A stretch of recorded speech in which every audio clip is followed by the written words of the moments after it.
안녕하십니까. 거꾸로 투자하는 쇼킹 부동산입니다. 심각한 저출산 고령화 문제 192조 원으로 잡힐까 시작해보겠습니다. 자, 한국에서 저출산 문제가 심각한 상황입니다. 2019년까지 출생아 수가 30만 명으로 감소했는데 대한민국 출생아 수가 100만 명대부터 지금 40만 명대까지 감소하고 20만 단위로 감소한다 말씀드렸는데 이번에 30만으로 감소하고 올해 20만으로 떨어지냐 안 떨어지냐가 굉장히 중요하다 말씀드렸는데 20만 명대로 떨어졌습니다. 그리고 사망자가 크게 늘어나면서 올해 처음으로 인구 자연 감소가 발생할 것이다. 그리고 출생아 수가 20만 명 시대가 되면서 심각한 저출산 문제가 부각이 됐다는 거죠. 특히 결혼 5년 차에 무자녀 비중이 급증을 하고 있습니다. 2019년에 18.3%까지 올라갔어요. 그래서 5가구 중 1가구가 딩크족이다 이런 이야기가 나오고 있습니다. 자, 이런 현상이 나타나는 원인 저는 잘 알 수 있을 것 같습니다. 서울 아파트 가격이 2015년부터 치솟다 보니까 당연히 주거비 부담에 따라서 자녀를 낳지 않는 계획을 세운다는 부분이죠. 원인이 바로 보이는 부분입니다. 그래서 정부가 저출산 대책을 발표한다고 하자 저는 기대를 했어요. 무려 196조 원을 투입한다고 하니까 와 이거 제대로만 진행한다 그러면은 무엇인가 획기적인 반전이 생겨서 이 저출산 문제와 주거 문제를 한 번에 해결할 수 있겠구나 이런 기대를 했었던 부분이거든요. 자, 그런데 저출산고령사회위원회가 생각하는 저출산 원인과 제가 생각하는 원인이 조금 다른 것 같습니다. 정부에서 생각하는 저출산 원인은요, 노동시장 성차별 순환구조와 이에 따른 저출산 현상으로 보고 있거든요. 그래서 예를 들어 노동시장 내 성차별, 노동시장 내 여성이 낮은 지위, 출산 시 부부의 근로 양육시장 불균형 이런 부분을 언급했던 부분이거든요. 그래서 대책도 대부분 여기에 포커스가 맞춰져 있습니다. 그런데 쇼킹 부동산뿐만 아니라 여러분들이 일반적으로 생각하는 저출산 원인은 높은 주택 마련 비용에다가 높은 사교육비 그리고 불안한 노후에서 출발하는 부분이거든요. 근데 어떤 부분에 대해서 원인 판단과 그에 대한 대책이 지금 전혀 다르게 나오고 있습니다. 일단 저출산 과정에서 고령화 비율이 급속도로 올라가면 발생하는 위험은 간단해요. 일단은 이 급속도로 진행된 고령화 인구에 대한 복지 비용이 증가한다는 부분이 있죠. 그래서 이것을 해결하기 위한 2가지 방안이 있다 말씀드렸어요. 적극적인 이민 정책을 수용해서 30대, 20대 인구를 늘려나가는 방법이 있고 대부분 선진국에서 이것을 채택하고 있는데 이게 채택하기 어려운 국가들이 있어요. 일본이나 대한민국 같은 단일민족 국가에서 이것을 채택하기는 굉장히 거부감이 큰 것이 사실입니다. 그러면 차선책이 국부펀드 등을 활용해서 미래의 복지 재원을 미리 확보하는 방법이 있어요. 대표적으로 가장 우려하는 부분이 국민연금의 고갈을 우려하고 있잖아요. 그래서 이 고갈을 막기 위해서 미리 복지 재원을 활용해서 국민연금에 힘을 넣는 부분이죠. 또한 미래에 크게 증가할 기초노령연금의 재원도 미리 확보하는 방안이 있습니다. 자, 이 정도로 제가 생각할 수 있을 것 같은데 정부에서 발표한 대책 어떤 것들이 있는지 한번 살펴보겠습니다. 이번 정부 대책에서는 여러 가지 컨셉으로 대책이 발표가 됐는데 첫 번째, 늘어난 지원, 가벼워진 육아 부담, 그래서 첫 만남 꾸러미라 해서 임신 출산 진료비 바우처를 100만 원으로 확대를 하고요.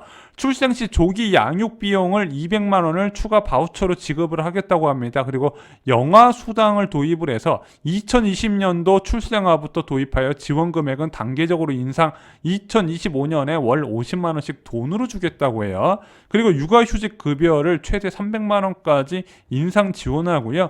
우선 지원 대상 기업에 육아휴직을 지원하겠다고 합니다. 중소, 중견기업의 인건비 세액 공제와 육아휴직 권리 확대를 이제 정부 대책에 포함시켰고요. 또한 누구나 행복하게 아이를 키우는 삶에서 출생 통보제 도입과 양육수당 도입 및 시간제 보육 확대 그리고 한부모 가족 지원 확대 부분이 포함이 됐습니다. 또한 믿고 맡기는 국공립 어린이집 유치원이라 해서 공보육 어린이집 비율을 확대하고 교사대 아동 비율을 적정성을 제고하며 아이 돌봄 서비스를 강화하며 초등학교 혁신 통한 충분한 교육 제공 뭐 이런 게 포함이 되어 있고요. 실혼도 다자녀 다구도 행복한 주거라 해서 주거 대책이 포함이 됐긴 해요. 자, 보면 신혼희망타운이라 해서 평형을 확대하겠다고 합니다. 양육 환경 개선을 위해서 4인 가구 선호하는 중형주택을 신규로 도입을 하고요. 거주 기간을 최대 30년까지 늘리면서 2025년까지 주요 마감재 분양주택 수준을 상향시키겠다. 이 세 가지가 발표가 됐거든요. 이게 이번에 주거 대책이 다예요.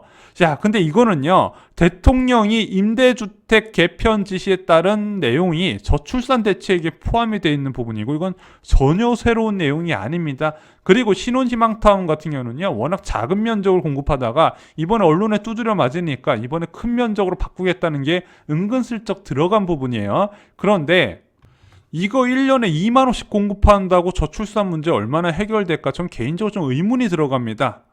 자, 그나마 저출산 대책과 좀 연관이 있어 보이는 부분 저희가 언급드린 거예요. 자, 근데 이것들을 종합해 봤을 때 과연 이게 이 저출산 문제를 획기적인 해결책이 될 수 있을까? 저는 그렇게 보지 않거든요. 자, 물론 신혼부부들이 이런 혜택을 받으면 조언을 하겠죠. 이런 것도 해주네. 우리나라 좋아졌네. 받으면 기분은 좋은데요. 자, 이것 때문에 안심하고 아이를 낳는 건 아니라는 거예요. 왜냐? 근본적인 문제가 해결이 안 됐기 때문이라는 거죠. 그런데 진짜 저출산 문제 그나마 도움이 될 것 같은 문제는 이게 다예요.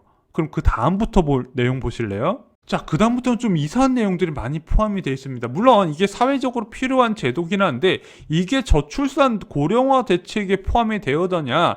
예를 들어 한국형 갭이어라고 해가지고요, 자기 주도적으로 인생 진로를 설계하는 기관인 한국형 갭이어 활성화해서 대학 진로 탐색제 제도를 여기에 도입을 시킨대요. 그리고 청년 내일 채용 공제, 기숙사형 청년주택, 행복주택, 청년 전용 버팀목 전세 대출이 이제 저출산 대책에 포함이 됐고요.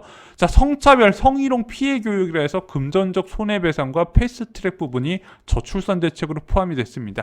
이거는 그냥 상시적으로 정부에서 운영을 해야 되는 행정적인 부분이지 저출산 대책 내용은 아니라는 거예요. 자, 추가로 건강한 월경부터 성재생산 권리 보장해가지고 생리대 제조 및 품질 관리 기준이 저출산 대책에 포함이 됐고요.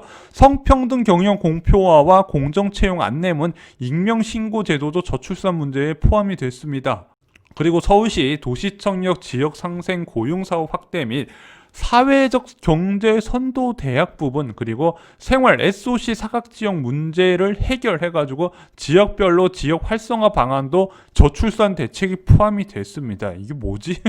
자, 이제부터 고령화 사회 대책 보겠습니다. 재취업 지원 서비스, 생애 경력 설계 서비스, 국민내일 배움카드, 신중년 적합직무 고용장려금과 국민연금 보험료 지원과 노후준비 서비스, 중장년 일자리 희망센터, 그리고 퇴직연금 도입 의무화 등이 포함이 되어 있고요.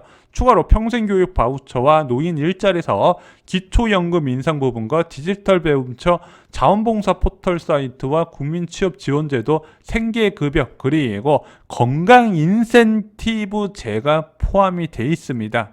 자, 근데 이렇게 나온 대책들이에요. 물론 좋은 대책이고 필요한 대책인 건 맞는데 이거는요, 저출산 고령화 사회의 근본적인 틀을 바꾸는 대규모 예산이 투입돼서 진행돼야 되는 사업은 아니고 그냥 노동부하고 지자체에서 평상시에 당연히 해야 되는 업무들이라고 저는 개인적으로 생각을 해요. 그것이 고령화 사회 대책에 한꺼번에 백화점식으로 나와야 되는 건 아니라고 생각하거든요. 이미 하고 있는 대책들도 저출산 대책이라고 포함이 됐어요. 획기적인 게임 체인저는 아니라는 거죠. 자, 여러분들 이거 효과 있을까요? 지금 저출산과 고령화 사회 대책을 저희가 말씀을 드렸는데 거기서 하나라도 이거 효과 있겠다 공감되는 부분이 있나요? 저는 거의 없었습니다. 아마 어린아이에도 이번 대책이 효과가 없다는 걸 알 겁니다. 자, 왜 이런 대책이 나왔을까요? 쉽게 생각하면 이렇습니다. 대통령이나 국무총리가 신문을 보니까 야, 이거 저출산 문제가 심각하네, 저출산 대책 마련하세요, 지시를 해요. 그럼 각 부처에서 각각의 자기네들이 추진했던 사업들 전부 다 들고 나와서 포함시키고 예산을 타는 겁니다. 자, 이런 행태가요, 박근혜 정부 때부터 지속이 됐어요. 그래서 저출산 대책이라고 뭐 몇십조 몇백조 이야기 들고 나와서 대책 보면요, 이게 왜 저출산 대책이냐 이런 이야기가 나올 정도로 황당한 대책들이 많이 있었거든요. 한마디로 위에서 별로 관심이 없고 아래에서 가져온 백화점 대책을 그냥 기계처럼 읽기만 시작한 게 저출산 대책이고 이번에 이게 네 번째입니다. 그래서 이거는요, 명확하게 접근을 해야 돼요. 기준을 위에서부터 명확하게 세우고 선택과 집중을 시켜서 위에서 아래로 지시하는 방향이 나와야 된다는 부분이죠. 자, 196조란 돈이 얼마나 큰 돈일까? 1년에 한 39조 원 정도가 됩니다. 자, 이게 얼마나 큰 돈이냐면요. 32만 호의 전용 59제곱미터 크기의 국민의 임대주택을 공급할 수 있는 양이에요. 그리고 혼인신고 1년에 24만 건씩 등록되는데 그 신혼부부한테 1억 6천만 원씩 지급할 수 있는 돈입니다. 자, 기초연금으로 넘어가 볼까요? 기초연금 1년 예산이 15조 원입니다. 그래서 25만 원에서 30만 원 정도 지급을 하는데 그것을 100만 원으로 늘릴 수 있는 돈이고요. 현재 700조 원 규모인 국민연금 적립금을 획기적으로 늘려서 고갈을 막을 수 있는 돈이기도 합니다. 그래서 저는요, 그냥 딱 이거 반 나눠가지고 반은 그냥 국민연금에 기금 적립하고 나머지 반은 신혼부부한테 직접 주거나 아니면 신혼부부한테 주택을 공급하는 예산으로 쓰는 게 낫지 않을까, 전 개인적으로 이렇게 생각하고 있습니다. 제가 보기엔 이런 식으로 탁상 행정만 계속 반복해서 나오면은요, 20년 뒤에는 대한민국을 떠나야 되는 상황이 펼쳐질 수도 있습니다. 자, 세계 3대 투자자라고 불리는 짐 로저스가 일본에 대해서 굉장히 부정적인 언급을 많이 하는 것으로 유명하죠. 왜냐면은 일본 같은 경우는 생산 인구가 크게 감소하고 있는 상황에서도 이민을 받지 않았어요. 왜냐? 단일 민족 국가이기 때문에 이민자에 대한 거부감이 있다는 부분이죠. 그런데 초고령 사회 진입으로 부양 비용은 갈수록 늘어나다 보니까 정부 부채가 지속적으로 늘어나는 한계가 있다는 부분, 그럼 얼마 안 되는 생산 인구가 이 늘어나는 정부 지출을 감당하다 보니까 계속해서 경제가 쇠퇴할 수밖에 없다는 부분이죠. 그런데 일본은요, 기축통화국가라서 국채라도 마음대로 발행해도, 그리고 마음대로 발행한다 하더라도 자본 유출이 일어나지 않았던 국가예요. 근데 대한민국은 그게 안 된다는 부분이죠. 오히려 대한민국이 나중엔 더 심각해질 가능성이 크다는 부분입니다. 그래서 쇼킹 부동산에서 이 앞으로 대한민국이 크게 인구적인 부분에서 문제가 되니까 15년 안에 부동산 다 처분하라고 말씀드렸죠. 이상으로 쇼킹 부동산 마칩니다. 좋아요, 구독, 공유 꼭 부탁드립니다. 감사합니다.